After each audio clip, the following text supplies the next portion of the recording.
ఏమన్నారు అర్థమవుతుంది అనసూయ గారు? అనసూయ గారు మీకు ఏమన్నారో ఆ షోలో అర్థమవుతుందా?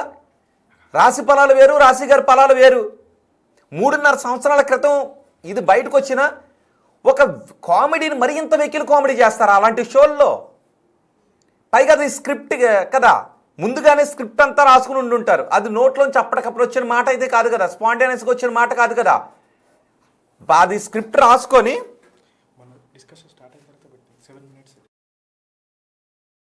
ఓకే రాశి గారు బాధపడ్డారు. ఓకే, ఇప్పుడు ఒకటి ప్లే చేస్తున్నాం, మీరు చూడండి ఒకసారి. అనసూయ ఒకటి తన ఇన్స్టాగ్రామ్లో పోస్ట్ చేశారు.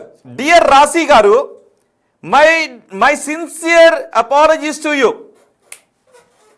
డియర్ రాశి గారు, my sincere apologies to you అనే విషయాన్ని పెట్టి 3 సంవత్సరాల క్రితం నేను చేసిన ఒక షోలో తెలుగు సరిగా రానితనంపై చేసిన స్కిట్లో మీ పేరును ఉపయోగించి నా నోటి నుంచి డబుల్ మీనింగ్ డైలాగ్ చెప్పించడం జరిగింది. ఇది రాయించి డైరెక్ట్ చేసిన వ్యక్తులను నేను ఆ రోజే నిలదీసి అడిగి ఉండాల్సింది. కానీ అప్పటికి నాకు ఉన్నటువంటి శక్తి అందుకు సహకరించలేదు. ఇది నేను అబ్జెక్ట్ చేస్తున్నాను అనసూయ గారు. ఇది నా శక్తి సరిపోలేదు అంటే, మీ శక్తి సరిపోలేదు అంటే శక్తి అంటే ఏంటో చెప్తారా? అనసూయ గారు, మీ శక్తి అంటే ఎందుకు సరిపోలేదు అడగడానికి? అంటే ఒకవేళ మీరు అడుగుండుంటే షోలోంచి మిమ్మల్ని తీసుండుండేవారేమో బహుశా, మీ శక్తి సరిపోలేదు అని ఉంటే. ఓకే, దాని గురించి మళ్ళీ మాట్లాడదాం. నేను కంప్లీట్గా చదువుతున్నాను చూడండి. నా శక్తి సరిపోలేదు, అది పొరపాటే. Please accept my apologies. వెనక్కి వెళ్ళి నేను ఇప్పుడు దాన్ని సరిదిద్దలేను. People change and evolve. ఆ షోలో ద్వంద్వార్భపు మాటలను ఖండించడం నా దగ్గర నుంచి ఆ షోను విడిచిపెట్టడం వరకు నాలోని ఆ మార్పును మీరు గమనించవచ్చు.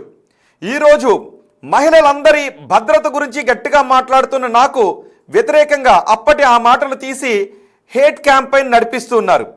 నన్ను షేమ్ చేయడానికి చేస్తున్న ఈ కథనాలు మీకు ఎంత ఇబ్బందికరంగా ఉన్నాయో ఊహించగలను.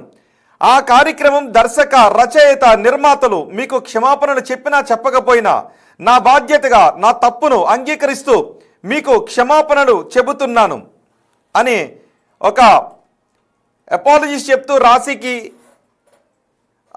ట్వీట్ చేసింది అనసూయ. మీరు బిగ్ టీవీ స్క్రీన్ పైన అనసూయ చేస్తున్న ఆ ట్వీట్ని మీరు చూడొచ్చు. నేను ఇన్స్టాలో ఇక్కడ నేను ఒకటి అడుగుతున్నాను అనసూయ గారు, నిజంగా ఇది మనస్ఫూర్తిగా మీరు క్షమాపణ చెప్పారా? ఎందుకంటే ఆ రోజు మీ శక్తి సరిపోలేదు అంటే ఏంటి? మీరు అన్న మాట నిజంగా చాలా తప్పు అనసూయ గారు, చాలా తప్పు మాట అది. సారీ అంటే ఒక చిన్న పదం కాదు, తెలుగు సరిగా రాని అని అన్నారు. మరి తెలుగు ఎవరికి సరిగా రాదు? మీరు తెలుగు చాలా చక్కగా మాట్లాడతారు, చాలామంది అంటుంది ఇదే. పైగా ఇప్పుడు నాకు నెగిటివ్ క్యాంపెయిన్స్ నడిపిస్తున్నారు అని అన్నారు. మీరు నెగిటివ్ క్యాంపెయిన్కి భయపడుతూ ఉన్నారా? లేకపోతే రాసిన ఆ రోజు మీరు అన్న మాటలకు బాధపడి క్షమాపణ చెప్తున్నారా? నాకు ఒకసారి చెప్పండి ఎవరికైనా. అంటే నెగిటివ్ క్యాంపెయిన్ నడిపిస్తూ ఉన్నారు కాబట్టి నెగిటివ్ క్యాంపెయిన్ వద్దు అన్న ఉద్దేశంలో క్షమాపణ చెప్పారా? లేదు రాశి ఫలాలు అన్న మాట మీకు నిజంగా బాధ కలిగించిందా అనసూయ గారు? రాశి ఫలాలు అన్న మాట మీకు నిజంగా ఒకసారి వినోద్ ఆ రోజులో అన్న బయట మనం ప్లే చేయొచ్చు అది ఆ క్లిప్ని. ఒకసారి ఆ క్లిప్ని ప్లే చేద్దాం. హర్ష, ఒకసారి ఆ క్లిప్ని ఆడియన్స్గా తెలుగు రాష్ట్రాల ప్రజలుగా మీరు వినండి. ఇప్పుడు అనసూయ చెప్పినటువంటి క్షమాపణని, ఆ రోజు అనసూయ షోలో మాట్లాడిన దాన్ని ఒకసారి వినండి.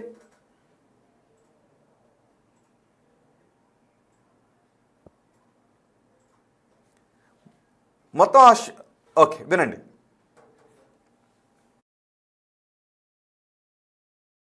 Be healthy. బట్ ఎందుకు మీ ఫ్యామిలీని చూసుకోండి, మీ ఫ్రెండ్స్ బాగున్నారా చూడండి, మీకు నచ్చిన వాళ్ళతో మాట్లాడండి, మీకు నచ్చలేదా మాట్లాడడం మానేయండి. అంతే తప్ప ఖాళీగా ఉన్న మొబైల్ ఫోన్ చేతిలో పట్టుకుని ట్రోల్ చేసుకుందామా, ఏమందామా, ఎవరినేమన్నా ఎవరికి వినడానికి రైట్ ఎవరికి ఉంది? రాశి గారి ఫలాల గురించి మాట్లాడుతున్నావు. రాశి గారి ఫలాలు కాదు, రాశి గారి ఫలాల గురించి